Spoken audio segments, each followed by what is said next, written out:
জানো তো 14ই জুন ডেটটা আমার জন্য একটু স্পেশাল। এরকম স্পেশাল একটা দিন বছরে একবার সবার জীবনে আসে। সবাই ওই দিন প্রচুর প্রচুর ভালোবাসা পায়, সাথে অল্প একটু গিফটও।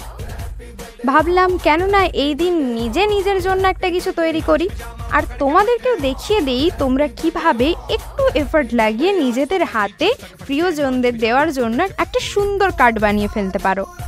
আমার মনে হয় গিফটটা ঠিক কতটা বড় বা কতটা দামি এটা খুব একটা বড় ব্যাপার নয়, তবে যে তোমায় গিফটটা দিচ্ছে সেটি কতটা ভালোবেসে, যত্নে, কতটা এফর্ট লাগিয়ে, সময় লাগিয়ে তোমার জন্য গিফটটা পছন্দ করে কিনছে, সেটা অনেক বড় ব্যাপার।